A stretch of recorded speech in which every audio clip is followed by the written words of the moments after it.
Okay, welcome everyone to the Dayton VA Medical Center's Intimate Partner Violence Assistance Program webinar. We're thrilled to have so many people on with us today during this session. I want to start by saying this event is being recorded, so if there's something you missed or later in the rewatch, you'll be able to do that. We will be sending you a link to that recording after this event. You can also share that link with anyone you feel may benefit from the information we're sharing here tonight. I'm Scott Leese with the Community Outreach Office at the Medical Center. I am an Air Force veteran, and like many of you, once had many questions about VA healthcare. Let's see if we can answer your questions this evening. Please realize that as a participant in this session, your microphone has been muted to minimize distracting background noises. We have quite a few participants on this webinar, so that's why we've muted you, just to keep everyone's background noises down. Again, this is simply to ensure that there aren't any distractive noises. That doesn't mean we don't want to hear from you. If you have any questions or concerns, you can share it with the panelists anytime through the chat pane. You should be able to find this pane on the bottom right of your screen. Simply type in your questions, and one of the presenters will get to you as soon as they can. For the sake of time, if we don't get to your questions during this presentation, you can reach us by phone or email, and we'll provide that contact information at the end of this presentation. Now I'd like to take a few minutes to have our director, Mr. Mark Murdoch, introduce you to your Dayton VA Medical Center.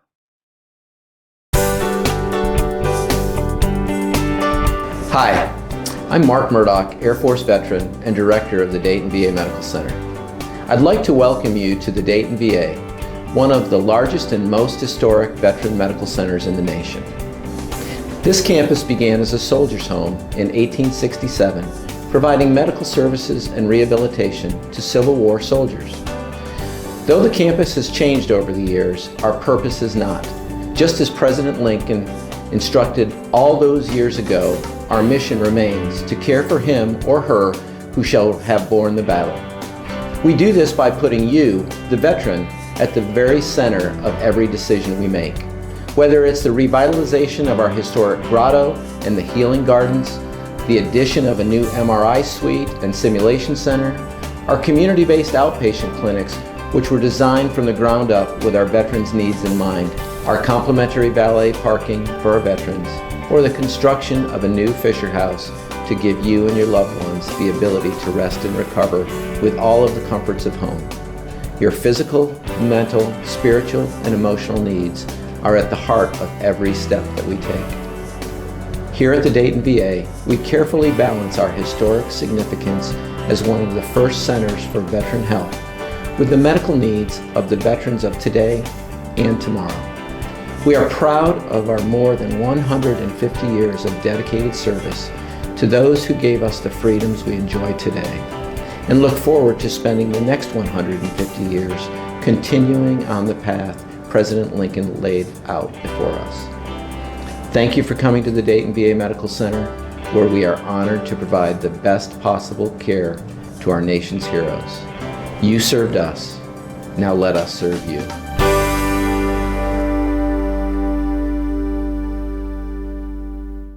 Okay, thank you, Mr. Murdoch. You know, we have a very long history of veteran care here in Dayton. This year actually marks the 75th anniversary of our modern Veterans Administration.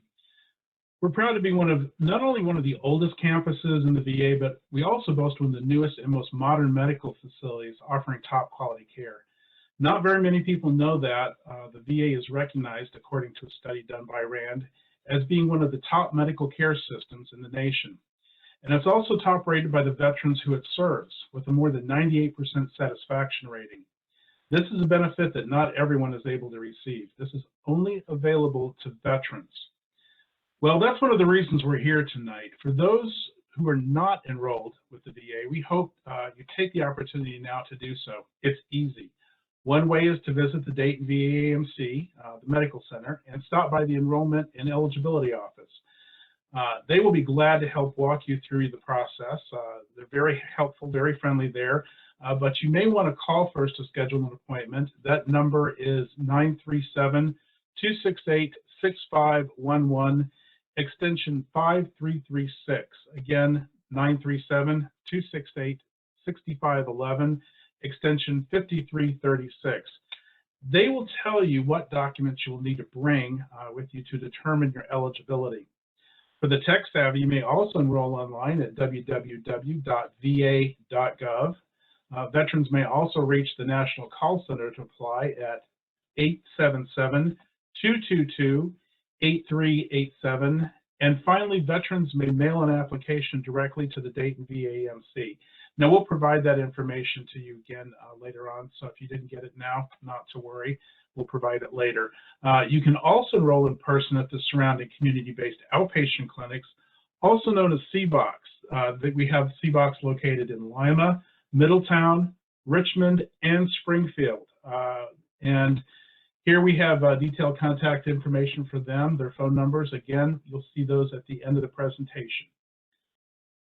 Now, the reason we're here tonight, let's hear from our subject matter expert who can tell us more about how veterans can receive vital benefits of VA healthcare, specifically about relationship, health, and safety. Hello, my name is Mary Osborne, and I'm the Intimate Partner Violence Assistance Program Coordinator, also known as the IPVAP-C. I'm an independently licensed social worker, and I work in the social work service line. My role as the IPVAP-C is to assist in promoting and educating staff and vets about what IPV is and how it impacts the veteran population. Statistically, IPV has higher prevalence for veterans than the general population due to specific veteran-centric factors like family separation or isolation during deployments. I train healthcare providers on how to screen for IPV and how to adequately identify veterans who may be at risk for intimate partner violence. Once we can identify who needs assistance, we can offer further assessment, safety planning, and referrals on a voluntary basis. The IPVAP is dedicated to training and teaching all VA providers how to address, document, and assist any veteran going through IPV in their relationship, past or present. We can offer assistance for any veteran using or experiencing violence in their relationship, and information can often remain confidential to ensure safety.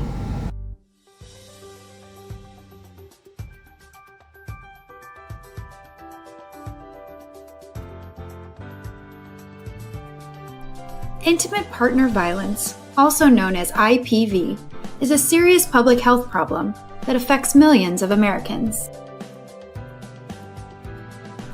Research suggests veterans are at an increased risk for using and/or experiencing IPV than their civilian counterparts. The Veterans Health Administration recognizes IPV as a significant and complex health issue. As such, the Intimate Partner Violence Assistance Program, also known as IPVAP, was established to ensure services are available to affected veterans, their partners, and VA employees. The IPVAP provides those impacted by IPV with a comprehensive network of VA and community services to include education, assessment, intervention, and resources. To ensure all of those served are treated with dignity and respect, the Intimate Partner Violence Assistance Program follows 4 key guiding principles. Person-first language refrains from using stigmatizing labels like victim or batterer, and instead refers to the behavior, like the individual who experiences and/or uses IPV. This creates a respectful space for the person seeking care and recovery. Veteran-centric refers to the unique stressors and experiences that veterans and their families may face.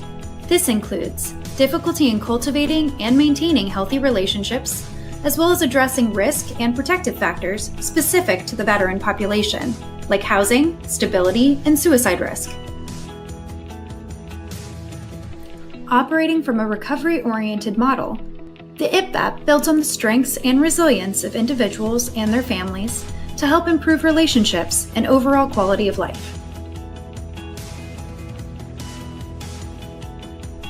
The IPVAP program and its services are trauma-informed to ensure responses are based on the understanding and recognition of the physical, psychological, and emotional effects of trauma, as well as the encouragement of safety, healing, and empowerment.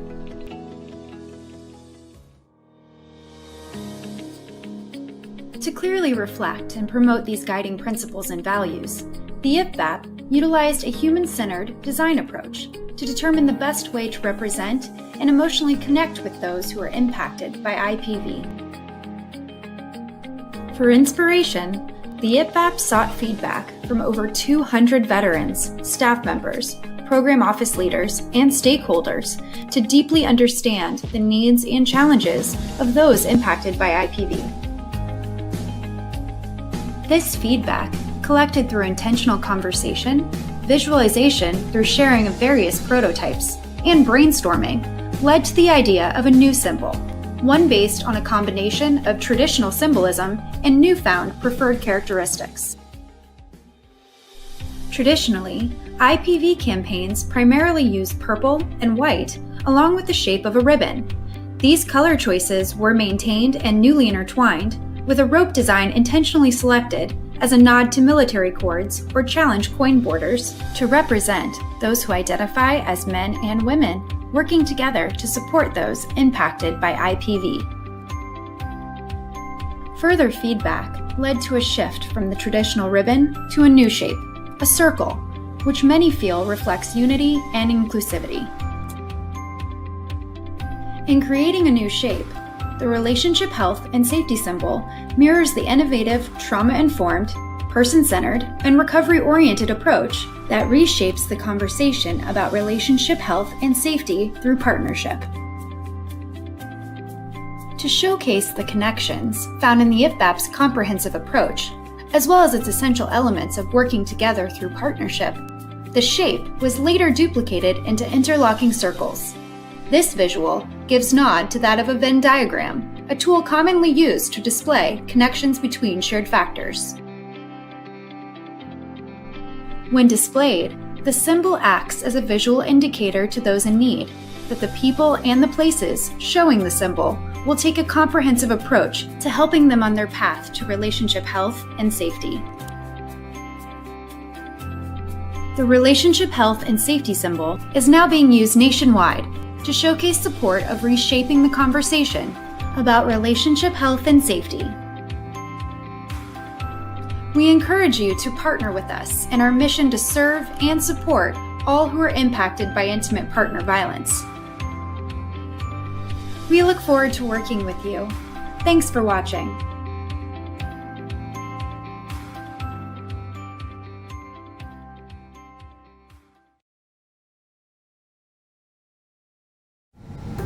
I hope you found the video informative. Now I would like to emphasize the importance of enrolling in the Dayton VA Medical Center if you have not already done so. To receive assistance with enrollment, call our enrollment specialist at 937-268-6511, extension 4105. And for more help or questions regarding relationship health and safety, please call me at 937-268-6511, extension 2893. Thank you.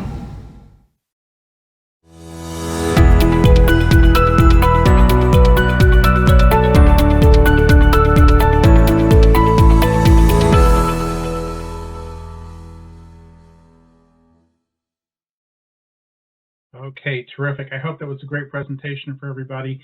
If you did not, if you're not able to hear the entire video, not to worry. We'll actually be we are actually recording this, and we will be resending a link to you for that video so you can watch it again if you want to. Again, thanks for a great presentation.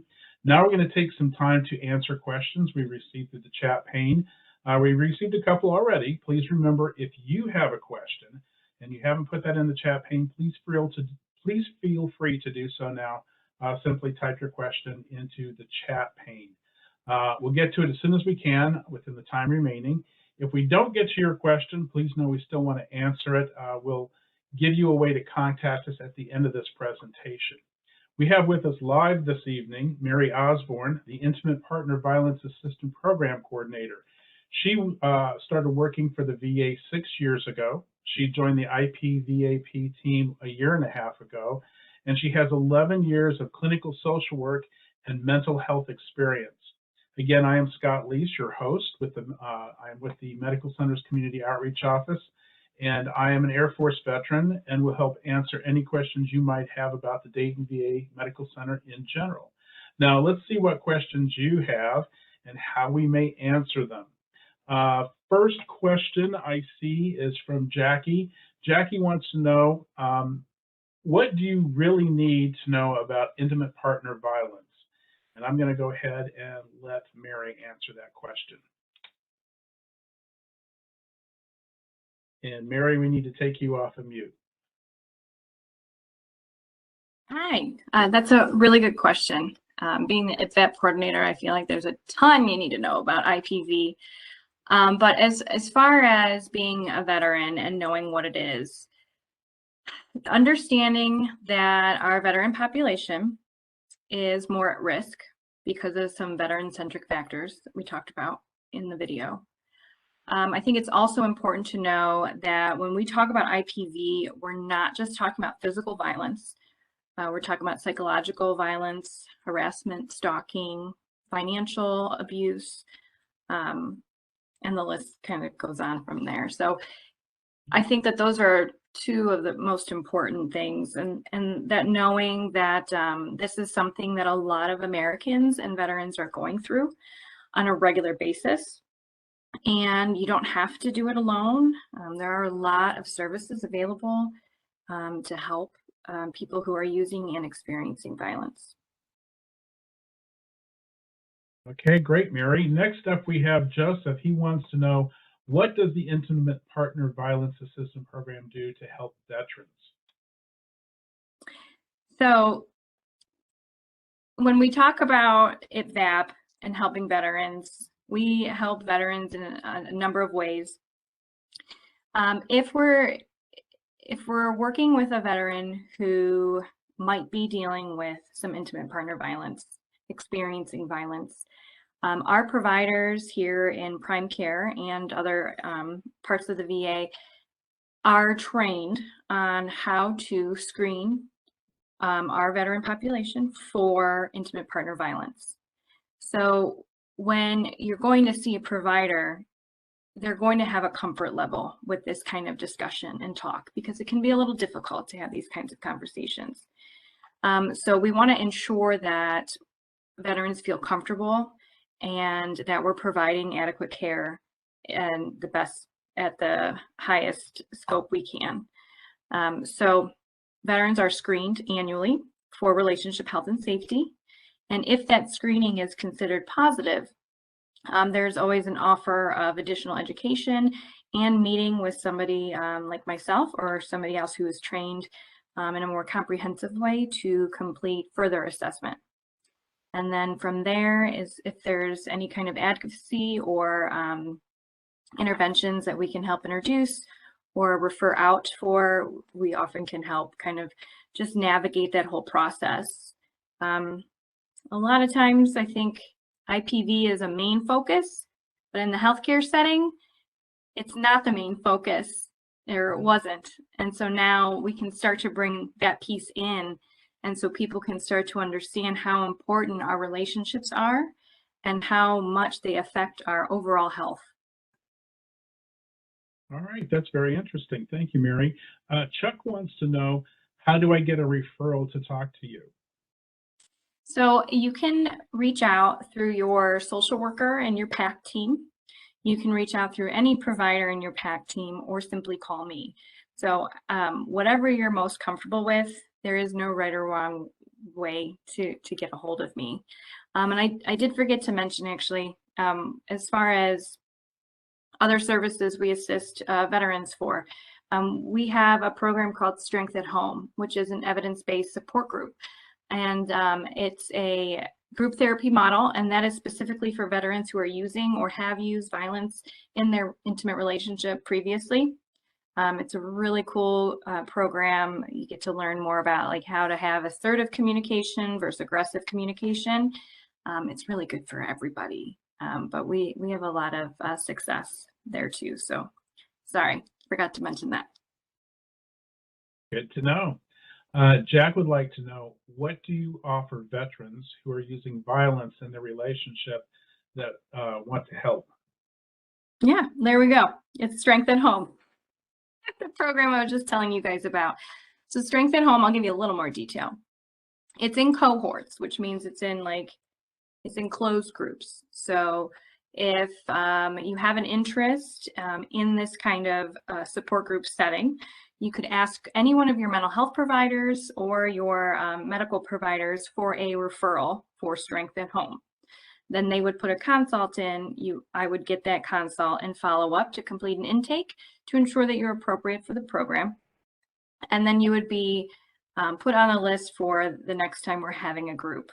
So our next group starts the first week of April. I think April 6th, we're going to be meeting 10 to noon.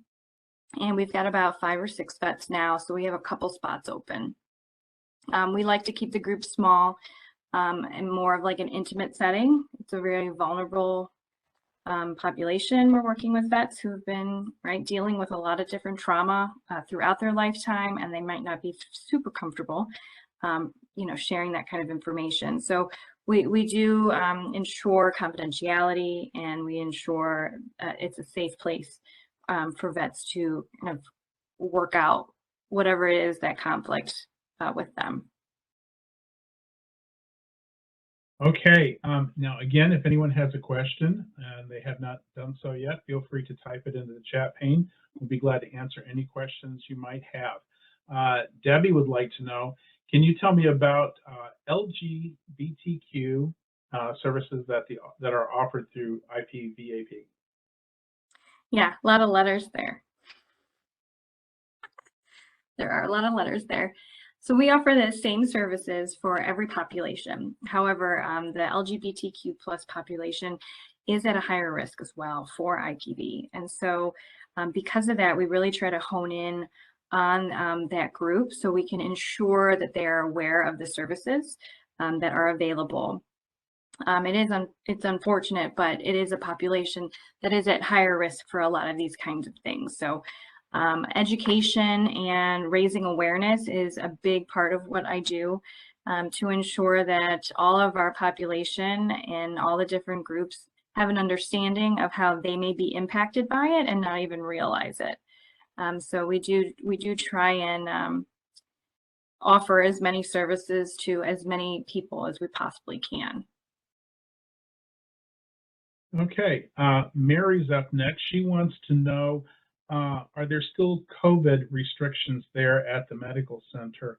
Yes, there are still some restrictions. We are not allowing children under the age, I believe, of 12, but also we ask that you wear a mask. And if you do not have a mask when you arrive, they do have masks available at the center. So if you don't have one, not a problem. When you go to the lobby, they'll be glad to give you a mask and assist you in finding your way to your appointment. Next up, we have Allison. Allison's asking, how do you decide the level of danger someone is at if they are experiencing IPV? Good question. There's a few different ways. It would start with the screening. So the screening kind of helps us gauge what type of IPVs we're dealing with, the frequency, and from there we can kind of determine what the next best step is. So it's always based on what the veteran wants. So this is not a program that we want to push onto people. This is a voluntary program. We're here to offer education and support and to help the veteran wherever you're at in your journey, maybe with your relationship or wanting it to be better. So it starts with that screening, and then based on that screening, we can dive into getting some of the more nitty-gritty details. And then based on that, if there's still a pretty high prevalence or I have concerns, we would do it's called a dangers assessment. So there's even from after an assessment, there's a lot of different models and measures that I've been trained in to complete in the event we have to look into gauging safety further than I don't want to say the norm, but than the general process. All right, terrific. Chris is wanting to know, and I think you've already answered this question, but we'll go ahead and answer it again. If I do seek help, will my information stay confidential? Yes, great question. So IPV, at least in the state of Ohio, based on Ohio Revised Code, we are mandated to notify law in the event that IPV has anything to do with child abuse, mental health, or elderly abuse of some sort. So other than that, what is in your record is confidential. We go over that prior to putting anything in your record. Our IPVAP program is very aware of how sensitive IPV and the treatment we're providing is. It's essential that safety is first. And so if there's ever a concern that somebody may be able to access your record and get that information, we can work with you to ensure that you feel safe and comfortable getting treatment through our program.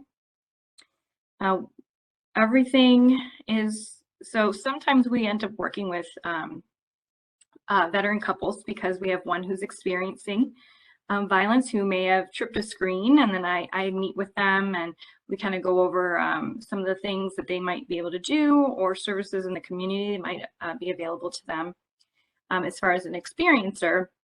And if they're married to a veteran who is using the violence, we offer that Strength at Home program that I was talking about. So there's times where I'm working with both partners. However, I maintain the confidentiality. So anything that we discuss without your permission would not be discussed with anybody else. So, but we do. Confidentiality is and privacy is very important, and safety is as well in our program. So we do everything we possibly can to ensure your comfort when you're trying to work through some of these really stressful situations. Okay, Shelley is asking for some advice. She says, I want to leave my relationship, but I don't know how. Can you, what can you do to help me leave? There's things that we can offer. So if you're enrolled in the VA and you have an interest in talking a little bit more about that, we offer in-person, VVC, Video Connect, or I can do face-to-face appointments. So if you have a chance to get away for a few hours and come in, that would be great. You can meet with me through the social work service. We're on the first floor of the main lobby to the right, which I think is the old executive suite is what they called that, the first floor.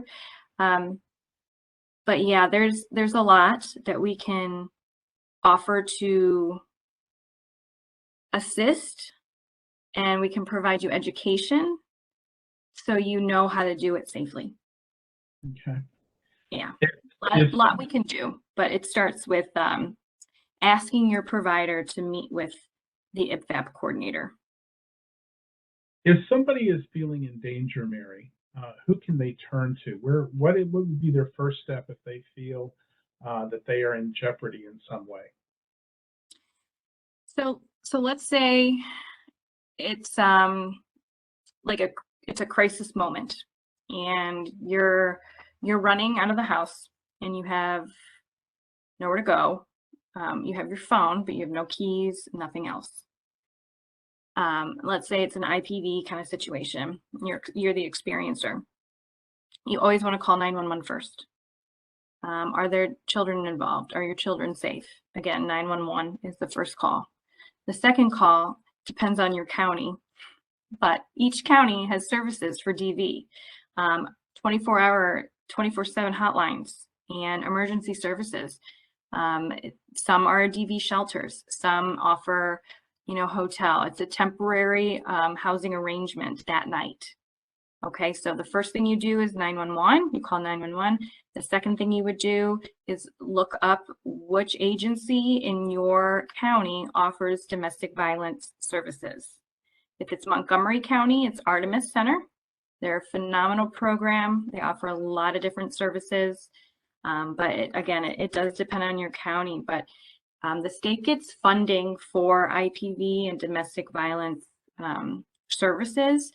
So they're there, and they're ready for you to use. They're not always, you know, pretty and tied up with a nice bow. I mean, sometimes if you've got to go to a shelter for a few days, it's not what you want to do, right? But if it gets you to safety and it gets you to a place where we can continue to kind of work on a plan and you can get the services you need, that's important. That's what we need. So sometimes it's hard to make those kinds of decisions for a lot of different reasons. You know, maybe you're staying in your relationship because of financial concerns. Maybe there's children involved and you don't want to disrupt the family. There's a lot of reasons, but IPV and our program can provide recommendations, education, and information to help you leave safely. We can also offer recommendations and services to help you maintain your safety in the relationship. So, you know, if you don't want to go, you want to stay in your relationship, but you know this IPV stuff's going on, we can still offer support. You don't have to leave. If it's unsafe, it's something we'd want you to look into, but it's your choice, you know, what you do with your life. But we want to make sure that you have the support you need as far as relationship health and safety goes. Right, terrific answer. Brian wants to know, how do you get veterans linked with services in the community? Is there a certain process for that? Yeah, there is actually. So when IPV is involved, like we mentioned, like confidentiality and protection of the person that we're working with is like #1 priority. So a lot of times what I can do is find the agency that we might want to work with or refer you to and call prior to you calling and saying, hey, you know, I've got this vet, here's what's going on. You know, are you going to be able to offer certain services? So we're not just giving you a blind phone number, right? We're giving you an actual contact that we're hoping will be able to provide you what you need. So that's more of what I'm able to do. I'm not, because of confidentiality and privacy, I'm not able to call and ask for information based on, you know, what case might be going on with a veteran that I'm working with. But yeah, it's just ensuring that you're getting good, adequate services. I feel like so many times, you know, we go to the doctor and they hand us a resource page or here's a pamphlet, and I do that too, but our services I know very well, and I know what will be able to help you. So it's not just a blind referral. But yeah, that's what we can offer. Again, it's support. But it's, you know, it's up to you, you know, if you're ready to leave, to do your homework and ensure that, you know, you're comfortable making that kind of decision. All right. Karen wants to know, do I have to have a special or specific disability rating to get an appointment with the Intimate Partner Violence Assistance Program? Nope, not at all. No, and we also offer services to veterans partners. So sometimes I'm working with people that aren't the veteran, but it's the veteran's partner. Now, the caveat to that is you guys have to reach out to me because of confidentiality and privacy.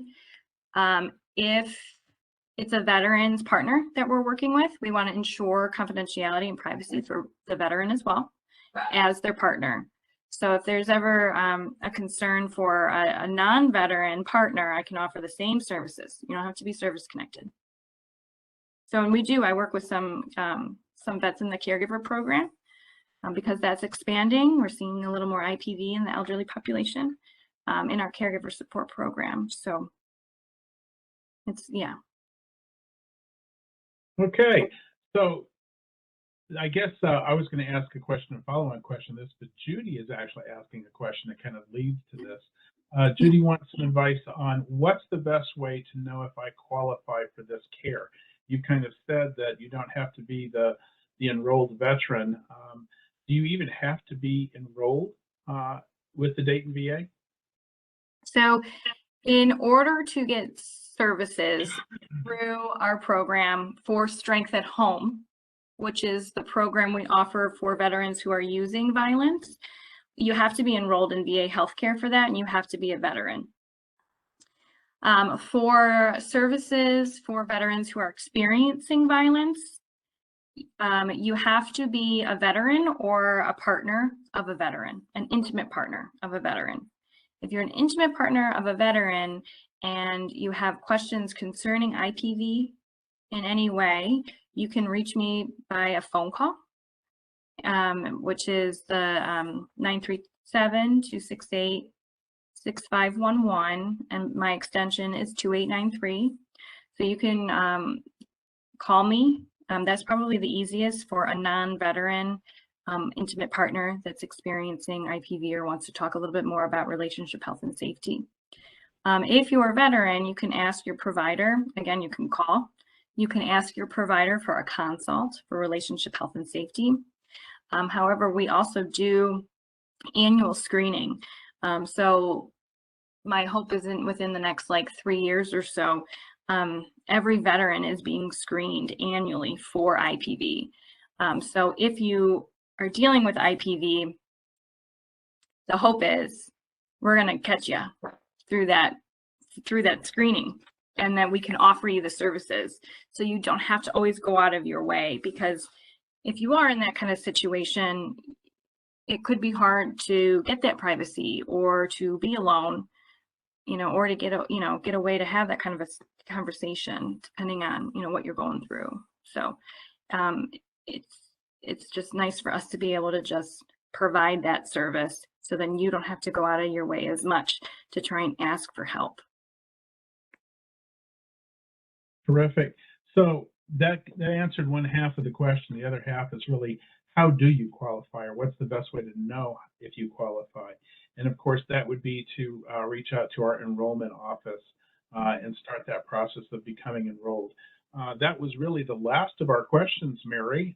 Great answers. We really appreciate all the information you gave us this evening. We hope everyone that's on has found this event both helpful and informative. If we didn't get to your question, not to worry. You can still call us at 937-268-6511, extension 2035 or 2159. Again, that number is 937-268-6511, extension 2035 or 2159. Or you can call the Eligibility Enrollment Office at 937-268-6511, extension 4105 for questions about how to enroll with the Dayton VA.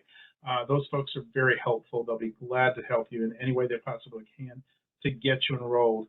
Again, there are several options for enrolling with the Dayton VA Medical Center. If you're not currently enrolled but would like to enroll with the Dayton VA, here's how you can do it. First, in person, come out to the Dayton VA Medical Center, stop by the Eligibility Enrollment Office. Again, you might want to give them a call ahead of time so that they can tell you what documents to bring to ensure that they can determine your eligibility. Also, you can do it online at www.va.gov or call that call center at 877-222-8387, and operators will be glad to assist you in filling out the VA Form 1010EZ, or you can actually get that online as well and fill it out yourself and bring it to the Dayton VA. Excuse me. You can also enroll at those surrounding community-based outpatient clinics, also known as CBOCs. They are, again, located in Lima, Middletown, Richmond, and Springfield. And you can see their phone numbers here on the screen. We hope we've answered your questions about Intimate Partner Violence Assistance Program and the VA in general, and you are ready to enroll. Enroll today. Thanks to our panelists. Mary, thank you so much for the great information you've shared with us this evening. And thanks again to everyone who attended this event. Have a great rest of your evening, and thanks to all our veterans for your service to a grateful nation.